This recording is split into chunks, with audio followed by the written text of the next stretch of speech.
Thanks for listening to Marketing Evolved. 2020 is a big year for GenR8 Marketing as we're celebrating our 10th anniversary in the industry.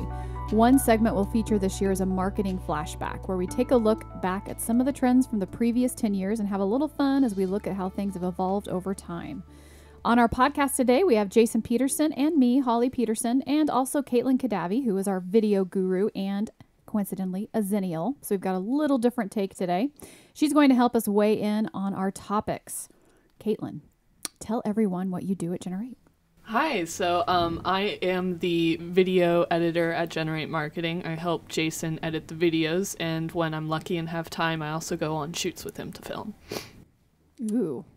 Kaitlin is not, she's selling herself very short. She is phenomenally talented. Yes. We've had her, you're going on 2 years now. Correct? Yeah, I started my sophomore year, and I'm a senior right now. Okay, so you've really been a part of this since we've grown this. I mean, when we started this, I saw a picture show up like what our video studio used to look like. Yeah. And just we didn't really have a video studio, actually, initially. No, we didn't. When we first moved here, we did not. And then we ended up adding the video studio after the fact. So, yeah, you've been kind of a part of just the growth of our department from the get-go. Yeah, no, it's interesting. Every time I come down to the video studio, it looks different each time. There's just more and more stuff in there. Today it's like exceptionally clean. It is. I I'm feel surprised. like it is.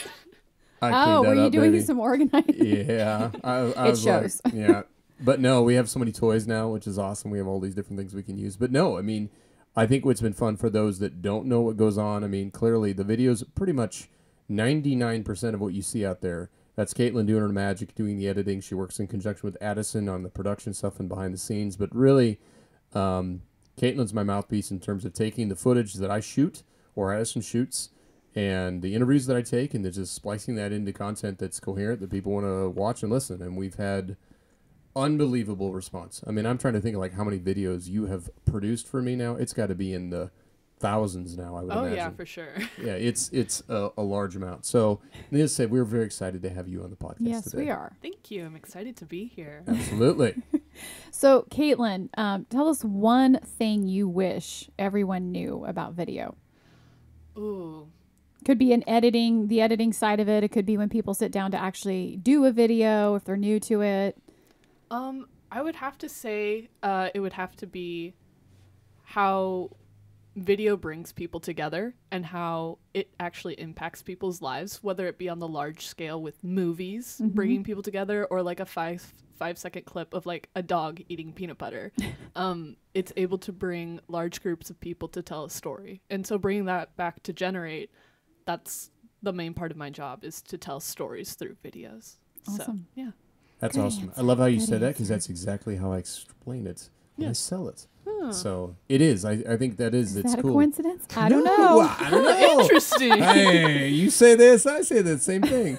But telling stories definitely is. I agree. I mean, because of the affordability of the technology, I mean, we could have never had this studio 5 years ago. And, we're able to do that now. Or so. even a need for it, really. No. But that need for video has grown so much. Completely. So what's the most difficult thing about editing video content? Besides just the normal technology not working Yeah. thing, it would probably have to be when like clients or people aren't comfortable when they're on video. Yeah. It can show Yes. through the video and it takes away from what the person is trying to say, Mhm. which is a shame because all people want to know is who is this person and what are they all for. Yeah, absolutely. So I feel like when somebody is comfortable in front of the camera, that's when your videos are going to look so much better.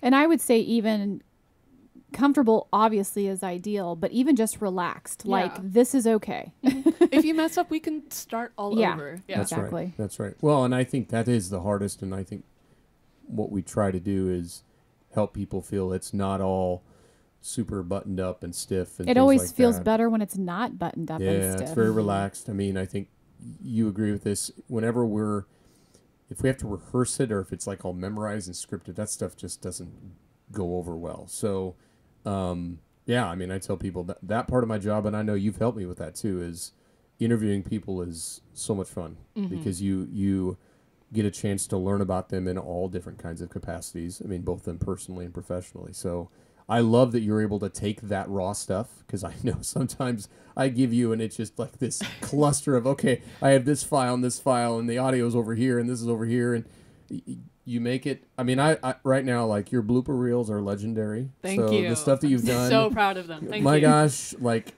when you get a chance to flex your muscles on, again, Kaitlin's extremely hilarious. Your ability to make things funny, it's awesome. Shout out to Compro.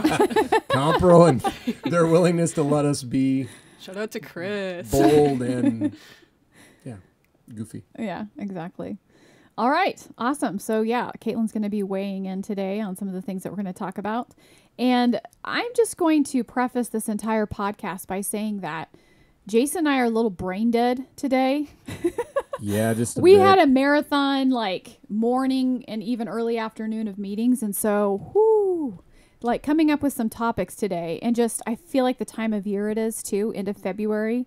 Not that it was a little bit of a reach, but, like, I don't know, I was falling short because honestly, yeah, there's all sorts of headlines floating around out there, but, you know, we're very choosy about what we pick to talk about on the podcast. We want to add value, or at least a little bit of humor and interest to your life.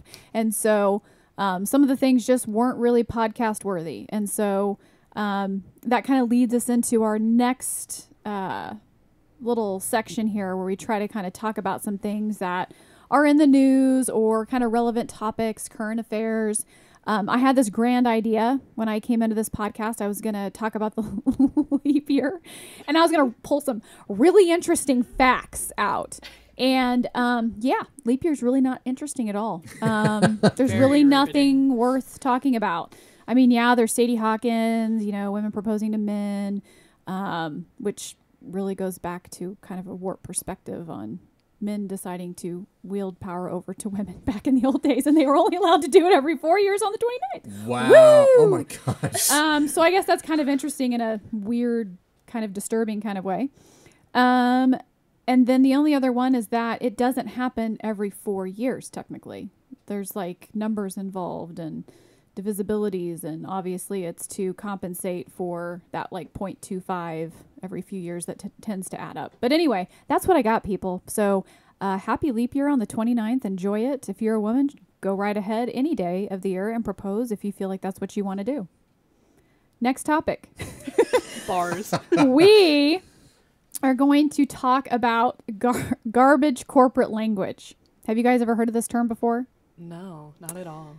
Well, there was an article in New Yorker by a lady named Molly Young, and she was talking about some various jobs that she had had over the years, and some in particular that were maybe worse offenders of this than others. And I know that Jason and I, not only can we be guilty of it, because you get kind of sucked into that, but we have definitely heard quite a few. We actually heard a new one today. We won't say what it is, but it is something that's very predominant, I would say, in conversation. And I feel like it's meant and used to make yourself sound more smarter for your industry. I do, because it's a lot of unnecessary stuff. It's meant to maybe sound cool. We'll just keep it very basic, because some of this stuff really makes no sense. So I'm going to quiz you, Jason and Kaitlin, today on some of the terms that were used in this article. And you have to tell me if, number one, you've heard of them and if you know what it means. Okay. So first term, level set. So in a sentence, let's level set for a moment. You can laugh. I was going to say, that's not the one I'm thinking of. The one I'm thinking of is from In Motion. That's not level set. Anyway. Never mind. I'm just saying, you'll know what I'm talking about. I'm guessing you're saying you don't know what it means? No, I don't know what that means. All right. So basically it's starting over. Why we can't say starting over? There needs to be some sort of invented terminology of level set. Getting back to the baseline. Okay. Got it. Woo. That's kind of a, yeah. Yeah. All right. Sense. Next one. Drop a pin in this. What? Interesting. Wow. I love it. There's actually some mixed reviews on this. Dropping a pin in it could mean like, let's put a stake in the ground kind of thing. Let's have that. Yeah. And then also literally like putting a pin in a map, like saying we want to confirm that this is like a location or But again, is it like in the terms of commitment, like we're committing to this? Drop a basically, pin in it? essentially, yes. Okay. And All some of these are up for interpretation. Oh. That's why sometimes when you're sitting and having these conversations and these terms come up, everyone's kind of looking for context. Okay. Take it offline. I get that. Yeah, that's pretty I pat use that. dry. I mean, people have heard that fairly often. But apparently that's like, it's birth and business sort of thing. Next one, business critical. This is business critical. It sounds like heavy duty corporate speak on that one. I don't think Heavy we've ever duty. used this. This is heavy duty. This is very business critical. We just don't talk like that. All right, another one, key learnings. Key learnings. So maybe along the lines of key takeaways. Interesting. Learnings. Yes. That's kind of odd. Not so much a fan of that one. Low-hanging fruit. Oh, man. That's a favorite. I use that one a lot. But see, you know what?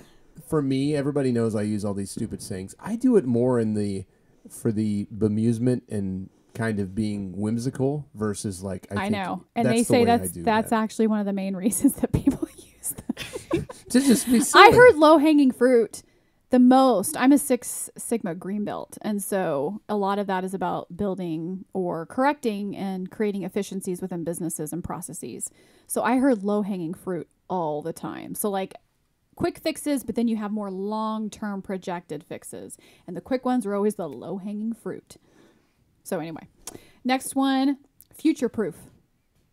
We're gonna future-proof this. I've heard it. I've maybe used that once, but not very often. Have you heard of any of these, Kaitlin? No, I haven't All right, at well, all. welcome to our world. I just sit and edit at my desk. I try not to. She has her headphones on. Yeah. She's good. She's in her own little world. I just try to keep to myself most of the time. All right, so the last one is omni-channel. What? Yeah. Not. Yeah. No. What is that? Actually, there was no definitive understanding of what that one was. Oh, perfect. Great. Thank you. Thank It's you. completely vague and useless. I was going to pretend like I knew it, but I'm so glad you said that. Sure, I know what that Yes. is. There is a final one that I found interesting, and I'm going to start using it just to confuse you, but parallel path. I want you to parallel path this. What? It just means doing two things at once, essentially multitasking.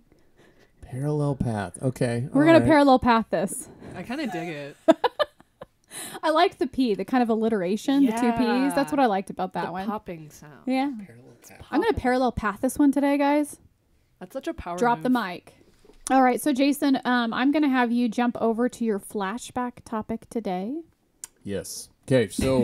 So in the spirit, obviously, of us having our 10th year, we're kind of looking back on some of these things. Some of it's kind of amusing. Some of it's interesting.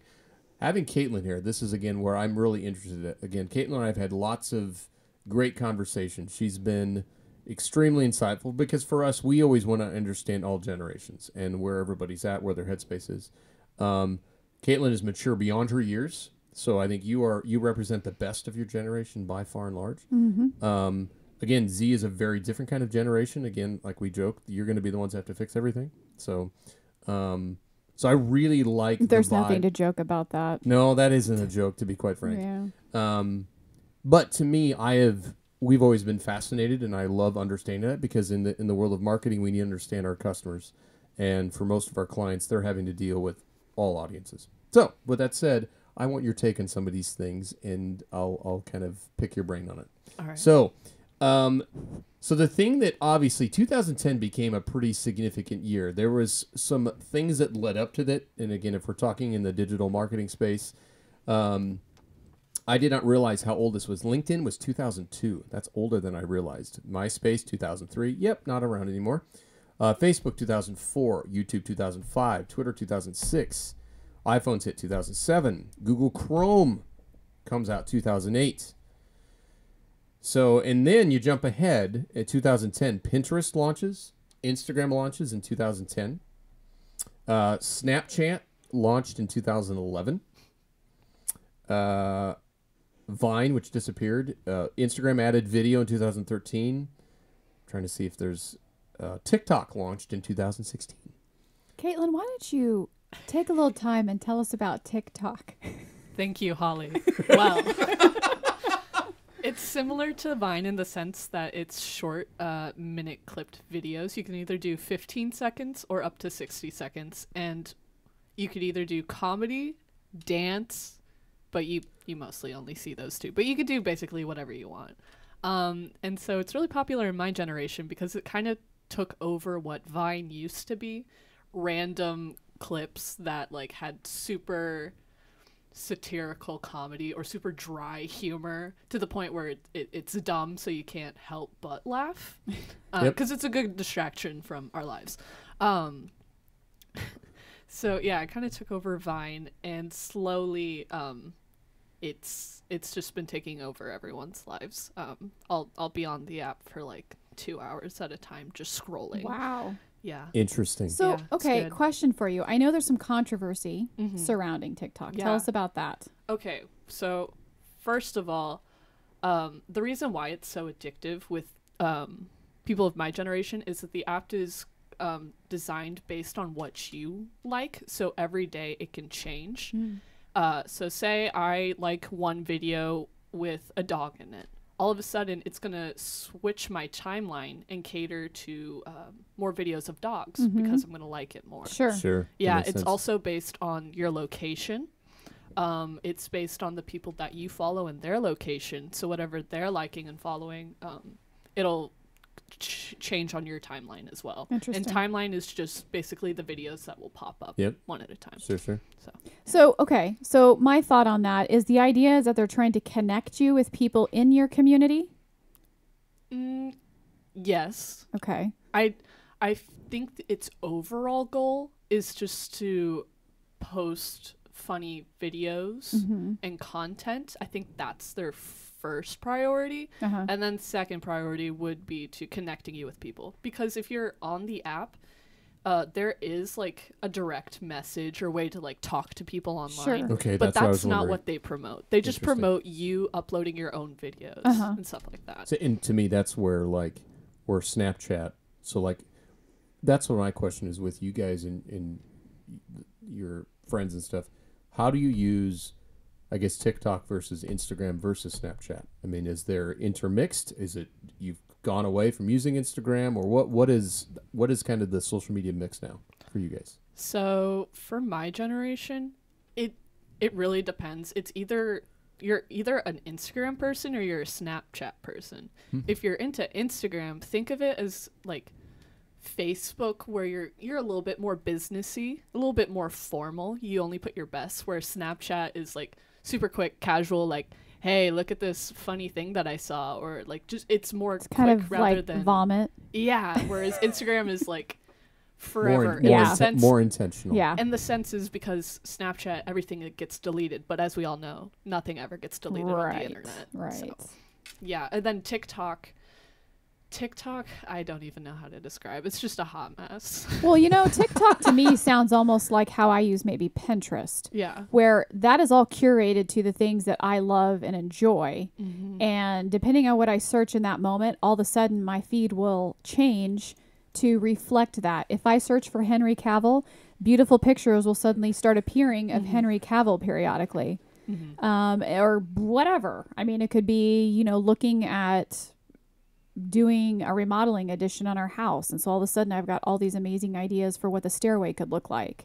But it's going to curate the content based on what I've searched, and of course then of what I've saved as well. Pinned is the term that's used for that one. But TikTok maybe sounds a little bit like that, but obviously it's geared towards a certain aspect of content like you've been describing. Yeah, it's if you were to ask me, TikTok is more seen as a distraction, whereas Snapchat and Instagram is more catered to talking and having conversations It's more with people. messaging, Right. it's direct messaging. Yeah, absolutely. Okay, cool. Well, I think that sheds some good light on that.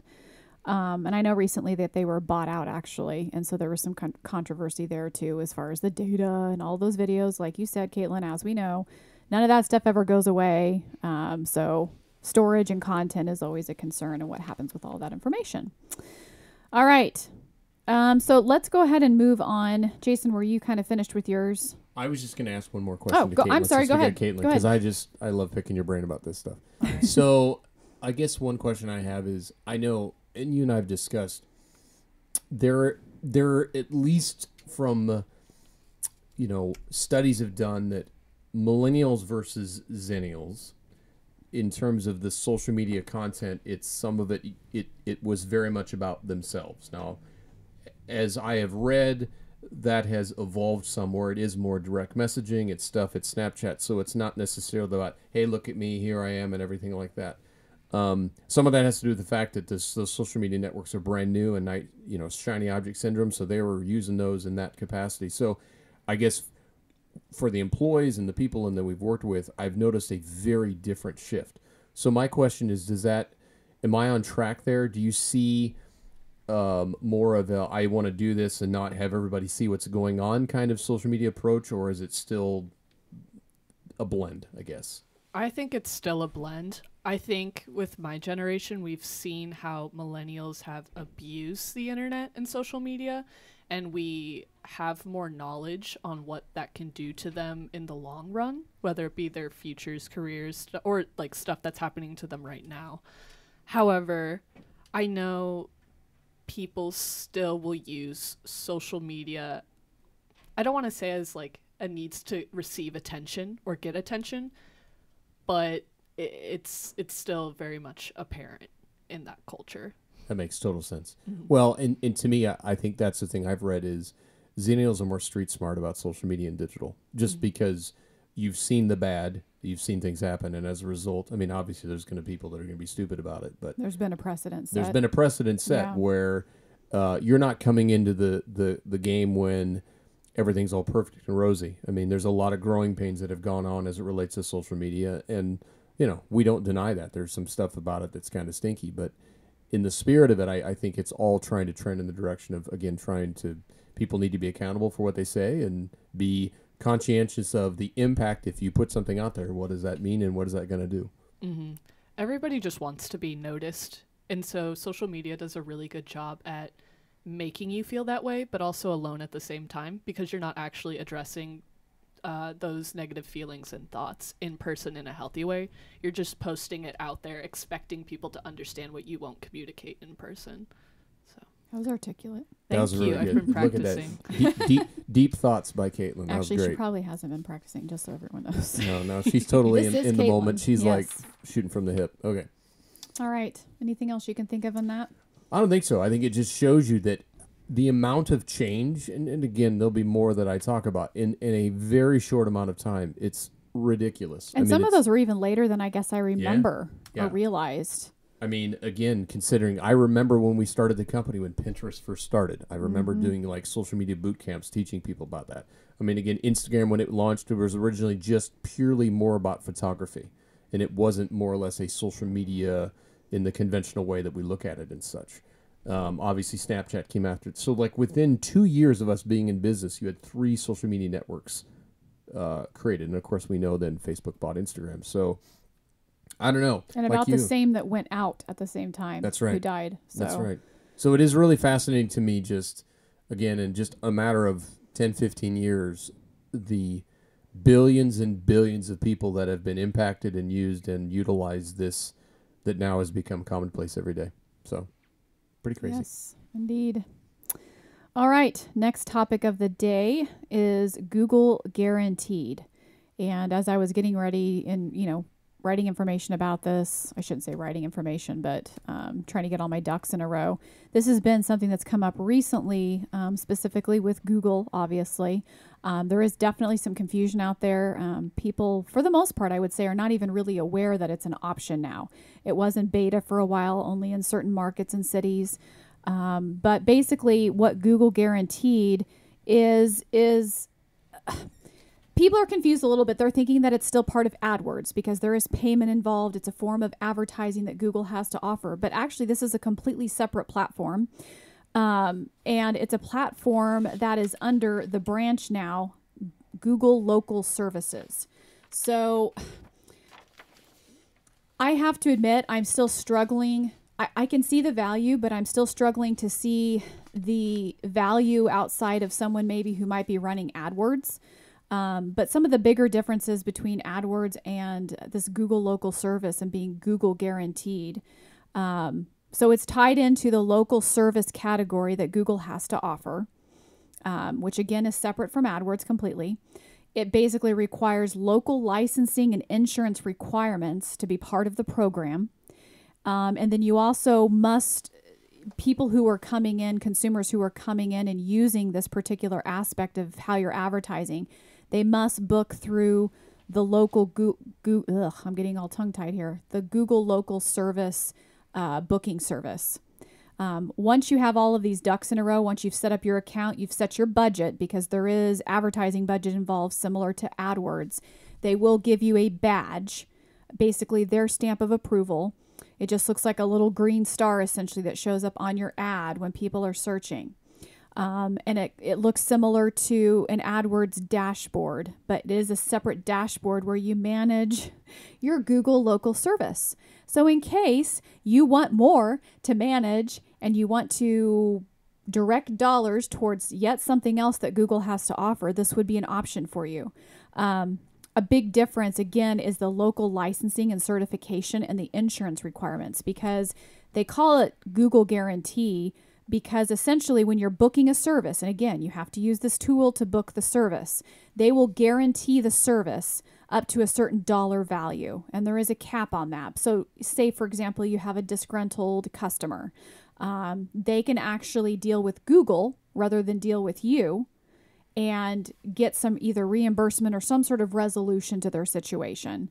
So to some degree, to me, it's almost a little bit like a paid answer to sort of like the BBB kind of. It's almost Google's little twisted version of what's going on there. So I know it sounds confusing, and honestly, a little bit it is confusing in my opinion.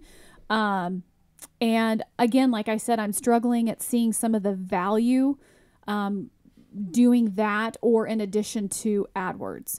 I know it's a little bit exploratory right now, although it is out of beta and it is available, for example, in the Lincoln market for people to use. But you do have to jump through several hoops in order to be part of that program. But again, if it's something you're interested in doing, obviously we can provide information or help with those services, or you, of course, can look into that. And you literally can type into Google. You can do Google Local Services, or you can do Google Guaranteed, and there is a separate login and sign in. You can set up your account that way too, and it kind of walks you through the steps.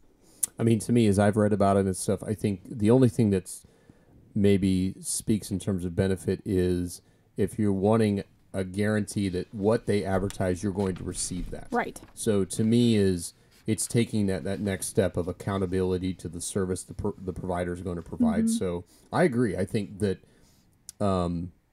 it's probably an answer to some of that Better Business Bureau kind of concept. So I'm with you. I think it's still really early in terms of, like you said, to weigh in out on the and value. Weighing it out. I mean, Google's notorious for like trying just stuff and then they make it go away, like fades. Google Plus, and then 2 years later it's gone. Yeah. But I do think it is intriguing is if they're trying to create a product or a certification that ensures that the follow through is consistent. I mean, like I said, like they were using an example of like a locksmith or a plumber or things like that, like those trades. Yes, I could see that. In a more of a business to business, I don't know if it's as good for something like that. But if you're like, or an e-commerce situation where it's a lot more convoluted, where it's not just a simple yes or no, where where you satisfy with the service kind of situation. But yeah, to me, yes, it could have some legs, but at the same time, it doesn't answer all the questions I have about it. And then, do I feel comfortable throwing money at something that still seems a little wishy-washy as far as what I'm getting from that? Well, I would say just a little bit I've been reading about it is I think it's kind of wait and see kind of thing. I mean, I know that's the way we are. It's new. We want to we're aware and conscientious of this stuff, but it is, again, Google slowly more or less destroyed Yellow Pages with Google Places. And so doesn't shock me at all that they're trying to go this direction, that, the, accountability organizations for or I'd say the performance of a business, they're going to go after it. Kaitlin, from your perspective, if you were to Google a service or you were looking for something in particular, would you be more likely to click on a Google Guaranteed, or would that make any difference to you? I don't think it'd make any difference to me, to be honest. I mean, I don't know. It's interesting because Google's always changing, and if it works really well, then you'll know about it. Yeah. But if it's not working, then you never hear about it again. So this kind of... It's not necessarily added value. Yeah. So I don't know. Right now I'm kind of skeptical. I'd like to read more about it before I would, jump to anything. Yeah. Yeah. That's kind of how I feel about it too. So Seems kind of sketch. a little sketchy. Yeah, I agree. Trevor says off the ledge. Off the ledge. There, that's ours. I like being you're skeptic. That's good. I like that. All right, so let's move on to our question of the day from Janice. And she asks, is it okay to only be present on one social media platform? Short answer, yes. Yes. Sorry. I was slow to that one. No, it was in tandem. Yes. Stereo. Nice.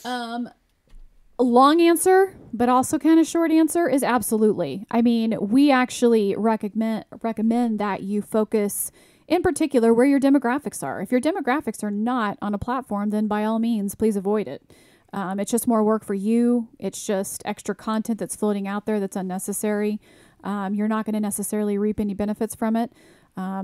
Really, yes, we ask you, and this is something that we do with our clients at the very beginning, is really hone in on what makes sense for them. And even if they are present on a certain platform and it doesn't make sense for them, we recommend they just get out of it.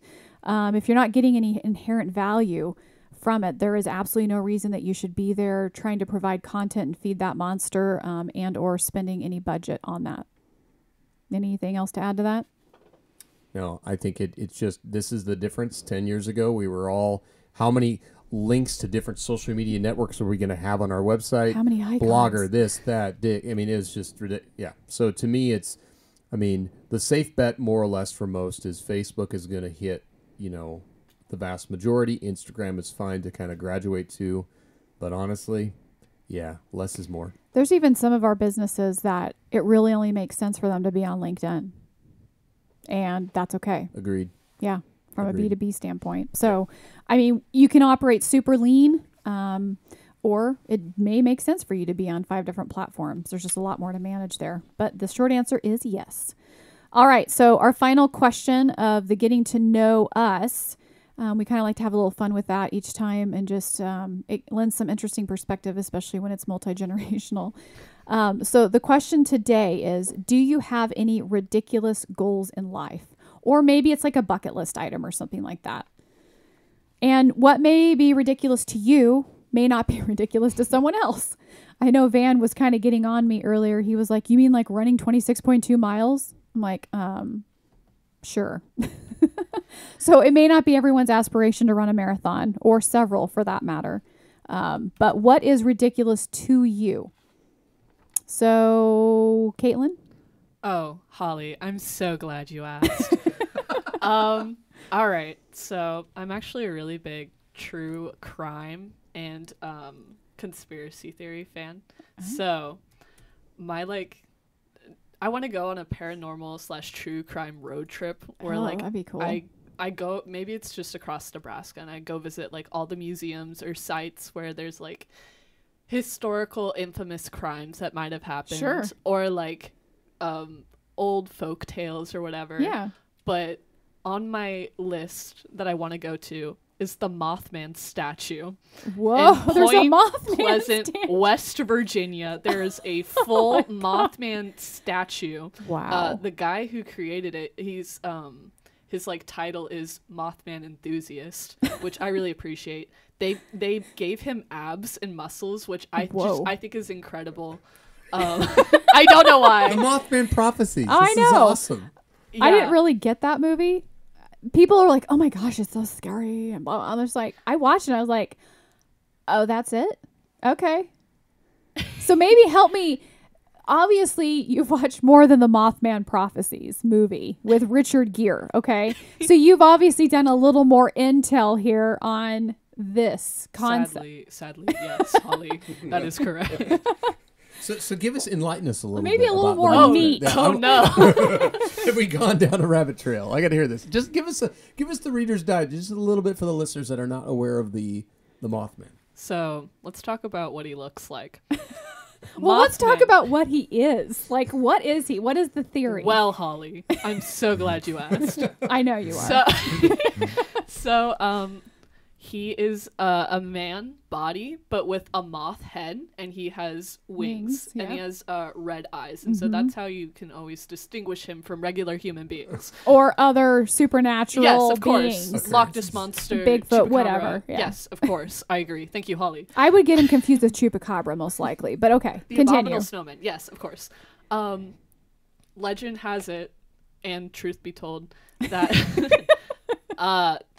there were thoughts that way back when it was by like a military base complex. There were like people working on like jetpacks and stuff like that, so that you'd be able to fly.